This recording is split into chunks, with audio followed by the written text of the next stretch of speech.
নমস্কার। সকল গল্পপ্রেমী ও সাহিত্যপ্রেমী শ্রোতা বন্ধুদের আমার অনেক স্বাগত। আমার আজকের নিবেদন বঙ্কিমচন্দ্র চট্টোপাধ্যায়ের একটি ছোট গল্প বিড়াল। আমি শয়নগৃহে চারপাইয়ের উপর বসিয়া হুঁকা হাতে ঝিমাইতেছিলাম। একটু মিটমিট করিয়া ক্ষুদ্র আলো জ্বলিতেছে। দেয়ালির পর চঞ্চল ছায়া প্রেতপথ নাচিতেছে। আহার প্রস্তুত হয় নাই, এই জন্য হুঁকা হাতে নিমিলিত লোচনে আমি ভাবিতেছিলাম যে আমি যদি নেপোলিয়ন হইতাম তবে ওয়াটারলু জিতিতে পারিতাম কিনা। এমতো সময় একটি ক্ষুদ্র শব্দ হইল, ম্যাও। চাহিয়া দেখিলাম, হঠাৎ কিছু বুঝিতে পারিলাম না। প্রথমে মনে হইল ওয়েলিংটন হঠাৎ বিড়ালত্ব প্রাপ্ত হইয়া আমার নিকট আফিং ভিক্ষা করিতে আসিয়াছে। প্রথম উদ্যমে পাষাণবৎ কঠিন হইয়া বলিব মনে করিলাম যে ডিউক মহাশয়কে ইতিপূর্বে যথোচিত পুরস্কার দেওয়া গিয়াছে, এক্ষণে আর অতিরিক্ত পুরস্কার দেওয়া যাইতে পারে না।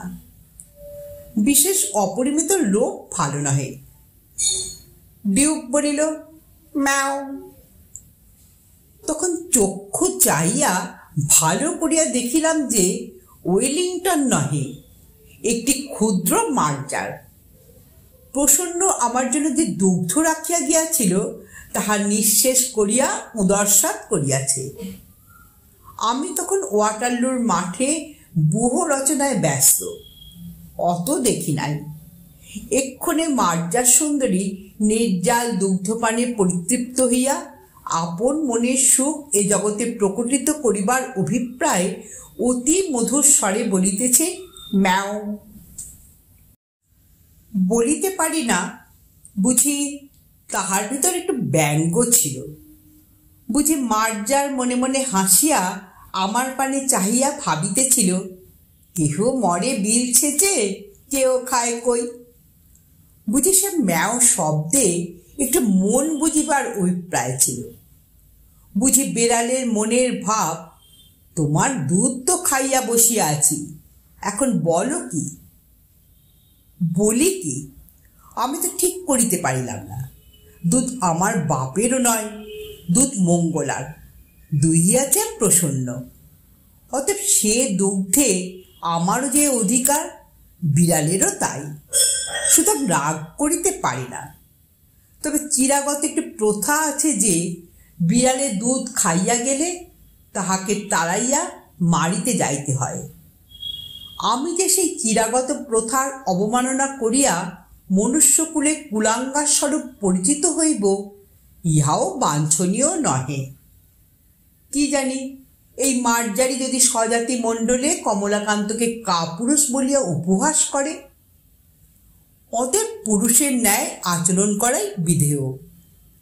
ইয়া স্থির করিয়া সকাতর চিত্তে হস্ত হইতে হুঁকা নামাইয়া অনেক অনুসন্ধানে এক ভগ্ন যষ্টি আবিষ্কৃত করিয়া সগর্বে মার্জারির প্রতি ধাবমান হইলাম। মার্জারি কমলাকান্তকে চিনিত। সে যষ্টি দেখিয়া বিশেষ ভীত হওয়ার কোনো লক্ষণ প্রকাশ করিল না। কেবল আমার মুখপানে চাহিয়া হাই তুলিয়া একটু সরিয়া বসিল।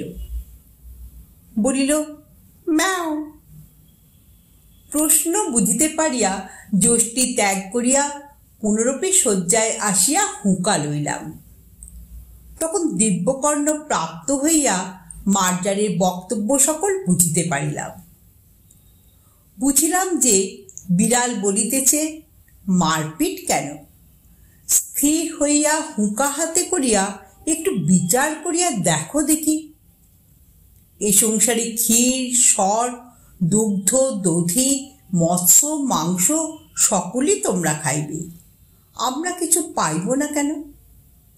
তোমরা মনুষ্য, আমরা বিড়াল, প্রভেদ কি? তোমাদের ক্ষুধ পিপাসা আছে, আমাদের কি নাই? তোমরা খাও, আমাদের আপত্তি নাই, কিন্তু আমরা খাইলেই তোমরা কোন শাস্ত্রানুসারে ঠ্যাঙ্গা লাঠি লইয়া মারিতে আইস তাহা আমি বহু অনুসন্ধানে পাইলাম না। তোমরা আমার কাছে কিছু উপদেশ গ্রহণ করো। বৃক্ষ চতুষ্পদের কাছে শিক্ষা লাভ ব্যতীত তোমাদের জ্ঞানোন্নতির উপায়ন্তর দেখি না। তোমাদের বিদ্যালয় সকল দেখিয়া আমার বোধ হয় তোমরা এতদিনে এ কথাটি বুঝিতে পারিয়াছ। দেখো শয্যাশয়ী মনুষ্য, ধর্ম কি? পরোপকারই পরম ধর্ম। এই দুগ্ধটুকু পান করিয়া আমার পরম উপকার হইয়াছে। তোমার আহরিত দুগ্ধে এই পরোপকার সিদ্ধ হইল। অতএব তুমি সেই পরম ধর্মের ফলভাগী। আমি চুরি করি আর যাই করি, আমি তোমার ধর্ম সঞ্চয়ের মূলীভূত কারণ। অতএব আমাকে প্রহার না করিয়া আমার প্রশংসা করো। আমি তোমার ধর্মের সহায়। দেখো আমি চোর বটে, কিন্তু আমি কি সাধ করিয়া চোর হইয়াছি? খাইতে পাইলে কে চোর হয়? দেখো যাহারা বড় বড় সাধু চোরের নামে শিহরিয়া ওঠে, তাহারা অনেক চোর অপেক্ষাও অধর্মিক। তাহাদের চুরি করিবার প্রয়োজন নাই বলিয়াই চুরি করেন না, কিন্তু তাহাদের প্রয়োজনাতে ধন থাকিতেও চোরের প্রতি যে মুখ তুলিয়া চাহেন না, ইহাতেই চোরে চুরি করে। অধর্ম চোরের নহে, চোরে যে চুরি করে সে অধর্ম কৃপণ ধনী। চোর দোষী বটে, কিন্তু কৃপণ ধনী তদপেক্ষা শত গুণে দোষী। চোরের দণ্ড হয়, চুরির মূল যে কৃপণ তাহার দণ্ড হয় না কেন? দেখো আমি প্রাচীরে প্রাচীরে মেয় মেয় করিয়া বেড়াই, কেহ আমাকে মাছের কাঁটাখানাও ফেলিয়া দেয় না। মাছের কাঁটা, পাতের ভাত নর্দমায় ফেলিয়া দেয়, জলে ফেলিয়া দেয়, তথাপি আমাকে ডাকিয়া দেয় না। তোমাদের পেট ভরা, আমার পেটের ক্ষুধা কি প্রকার জানিবে? হায়, দরিদ্রের জন্য ব্যথিত হইলে তোমাদের কি কিছু অগৌরব আছে? আমার মতো দরিদ্রের ব্যথায় ব্যথিত হওয়া লজ্জার কথা সন্দেহ নাই। যে কখনো অন্ধকে মুষ্টি ভিক্ষা দেয় না, সেও একটা বড় রাজা ফাপড়ে পড়িলে রাত্রে ঘুমায় না। সকলেই পরের ব্যথায় ব্যথিত হইতে রাজি, তবে ছোট লোকের দুঃখে কাতর ছি, কে হইবে? দেখো যদি অমুক শিরোমণি কি অমুক ন্যায়লঙ্কার আসিয়া তোমার দুধটুকু খাইয়া যাইতেন, তবে তুমি কি তাহাকে ঠ্যাঙ্গা লইয়া মারিতে আসিতে? বরং জোর হাত করিয়া বলিতে, আর একটু কি আনিয়া দিব? তবে আমার বেলার লাঠি কেন? তুমি বলিবে তাহারা অতি পণ্ডিত, বড় মান্য লোক। পণ্ডিত বা মান্য বলিয়া কি আমার অপেক্ষা তাহাদের ক্ষুধা বেশি? তা তো নয়। তেলা মাথায় তেল দেওয়া মনুষ্যজাতের রোগ। দরিদ্রের ক্ষুধা কেহ বুঝে না। যে খাইতে বলিলে বিরক্ত হয়, তাহার জন্য ভোজের আয়োজন করো। আর যে ক্ষুধার জ্বালায় বিনা আহ্বানে তোমার অন্ন খাইয়া পেলে, চোর বলিয়া তাহার দণ্ড করো। ছি ছি। দেখো আমাদিকে দশা, দেখো দেখো প্রাচীরে প্রাচীরে, প্রাঙ্গণে প্রাঙ্গণে, প্রাসাদে প্রাসাদে ম্যাও ম্যাও করিয়া আমরা চারিদিক দৃষ্টি করিতেছি। কেহ আমাদিগকে মাছের কাঁটাখানা ফেলিয়া দেয় না। যদি কেহ তোমাদের সোহাগে বিড়াল হইতে পারিল, গৃহমার্জার হইয়া বৃদ্ধের নিকট, যুবতী ভার্যার সহোদর বা মূর্খ ধনীর কাছে শতরঞ্জ খেলোয়াড়ে স্থানীয় হইয়া থাকিতে পারিল, তবেই তাহার পুষ্টি। তাহার ল্যাজ ফুলে গায়ে লোম হয় এবং তাহাদের রূপে ছটা দেখিয়া অনেক মার্জার কবি হইয়া পড়ে। আর আমাদিগের দশা দেখো, আহারা ভাবে উদর কৃশ, অস্থি পরিদৃশ্যমান, লাঙ্গুল বিরত, দাঁত বাহির হইয়াছে, জিহ্বা ঝুলিয়া পড়িয়াছে, অবিরত আহারা ভাবে ডাকিতেছি ম্যাও ম্যাও। খাইতে পাই না। আমাদের কালো চামড়া দেখিয়া ঘৃণা করিও না। এ পৃথিবীর মৎস্য মাংসে আমাদের কিছু অধিকার আছে। খাইতে দাও, নইলে চুরি করিব। আমাদের কৃষ্ণ চর্ম, শুষ্ক মুখ, ক্ষীণ সকরুণ ম্যাও ম্যাও শুনিয়া তোমাদিগের কি দুঃখ হয় না? চোরের দণ্ড আছে, নির্দয়তার কি দণ্ড নাই? দরিদ্রের আহার সংগ্রহের দণ্ড আছে, ধনীর কার্পণ্যের দণ্ড নাই কেন?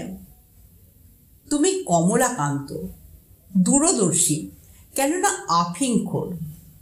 তুমিও কে দেখতে পাও না যে ধনীর দোষেই দরিদ্র চোর হয়? 500 দরিদ্রকে বঞ্চিত করিয়া একজনে 500 লোকের আহার্য সংগ্রহ করিবে কেন? যদি করিল, তবে সে তাহার খাইয়া যাহা বাহিয়া পড়ে তাহা দরিদ্রকে দিবে না কেন? যদি না দেয়, তবে দরিদ্র অবশ্য তাহার নিকট হইতে চুরি করিবে, কেননা অনাহারে মরিয়া যাইবার জন্য এ পৃথিবীতে কেহ আসে নাই। আমি আর সহ্য করিতে না পারিয়া বলিলাম, থামো থামো মার্জার পণ্ডিত, তোমার কথাগুলি ভারী সোশিয়ালিস্টিক, সমাজ বিশৃঙ্খলার মূল। যদি যাহার যত ক্ষমতা সে তত ধন সঞ্চয় করিতে না পায়, অথবা সঞ্চয় করিয়া চোরের জ্বালায় নির্বিঘ্নে ভোগ করিতে না পায়, তবে কেহ আর ধন সঞ্চয়ে যত্ন করিবে না। তাহাতে সমাজের ধন বৃদ্ধি হইবে না। মার্জার বলিল, না হইলে তো আমার কি? সমাজের ধন বৃদ্ধির অর্থ ধনীর ধন বৃদ্ধি। ধনীর ধন বৃদ্ধি না হইলে দরিদ্রের কি ক্ষতি? আমি বুঝাইয়া বলিলাম যে সামাজিক ধন বৃদ্ধি ব্যতীত সমাজের উন্নতি নাই। বিড়াল রাগ করিয়া বলিল যে আমি যদি খাইতেই না পাইলাম, তবে সমাজের উন্নতি লইয়া কি করিব? বিড়ালকে বুঝানোর দায় হইল যে বিচারক বা নৈয়ায়িক কস্মিন কালে কেহ তাহাকে কিছু বুঝাইতে পারে না। এ মার্জার সুবিচারক এবং সুতার্কিকও বটে, সুতরাং না বুঝিবার পক্ষে ইহার অধিকার আছে। অতএব ইহার উপর রাগ না করিয়া বলিলাম, সমাজের উন্নতিতে দরিদ্রের প্রয়োজন না থাকিলে না থাকিতে পারে, কিন্তু ধনী দিগের বিশেষ প্রয়োজন। অতএব চোরের দণ্ডবিধান কর্তব্য। মার্জারি মহাশয়া বলিলেন, চোরকে ফাঁসি দাও, তাহাতেও আমার আপত্তি নাই, কিন্তু তাহার সঙ্গে আরেকটি নিয়ম করো। যে বিচারক চোরকে সাজা দিবেন, তিনি আগে 3 দিবস উপবাস করিবেন। তাহাতে যদি তাহার চুরি করিয়া খাইতে ইচ্ছা না করে, তবে তিনি স্বচ্ছন্দে চোরকে ফাঁসি দিবেন। তুমি আমাকে মারিতে লাঠি তুলিয়াছিলে, তুমি অদ্য হইতে 3 দিবস উপবাস করিয়া দেখো। তুমি যদি ইতিমধ্যে নসিরামবাবুর ভাণ্ডার ঘরে ধরা না পড়ো, তবে আমাকে ঠ্যাঙাইয়া মারিও, আমি আপত্তি করিব না। বিজ্ঞলোকের মত এই যে যখন বিচারে পরাস্ত হইবে, তখন গম্ভীরভাবে উপদেশ প্রদান করিবে। আমি সেই প্রথানুসারে মার্জারকে বলিলাম যে এ সকল অতি নীতিবিরুদ্ধ কথা, ইহার আন্দোলনেও পাপ আছে। তুমি এ সকল দুশ্চিন্তা পরিত্যাগ করিয়া ধর্মাচরণে মন দাও। তুমি যদি চাহো তবে পাঠার্থে তোমাকে আমি নিউমান ও পার্কারের গ্রন্থ দিতে পারি, আর কমলাকান্তের দপ্তর পড়িলেও কিছু উপকার হইতে পারে। আর কিছু হোক বা না হোক, আফিংয়ের অসীম মহিমা বুঝিতে পারিবে। এখনে সস্থানে গমন করা। প্রসন্ন কাল কিছু ছানা দিবে বলিয়াছে। জলযোগের সময় আসিও উভয় ভাগ করিয়া খাইব। অদ্য আর কাহারও হাঁড়ি খাইও না, বরং ক্ষুধায় যদি নিতান্ত অধীরা হও তবে পুনর্বার আসিও, এক সরিষা ভোর আফিং দিব। মার্জার বলিল, আফিংয়ের বিশেষ প্রয়োজন নাই, তবে হাঁড়ি খাওয়ার কথা ক্ষুধানুসারে বিবেচনা করা যাইবে। মার্জার বিদায় হইল। একটি পতিত আত্মাকে অন্ধকার হইতে আলোকে আনিয়াছি ভাবিয়া কমলাকান্তের বড় আনন্দ হইল। আপনারা এতক্ষণ শুনছিলেন বঙ্কিমচন্দ্র চট্টোপাধ্যায়ের বিড়াল গল্পটি। গল্পটি এখানেই সমাপ্ত হলো। যদি শ্রোতা বন্ধুদের আমার গল্প পাঠ ভালো লেগে থাকে তাহলে অবশ্যই একটা লাইক দেবেন এবং পাশের মানুষের সঙ্গে গল্পটি শেয়ার করবেন। আর যারা প্রথমবার আমার চ্যানেলে গল্পটি শুনছেন তারা কাইন্ডলি একটু সাবস্ক্রাইব করে দেবেন। আপনারা সকলে খুব ভালো থাকবেন। নমস্কার।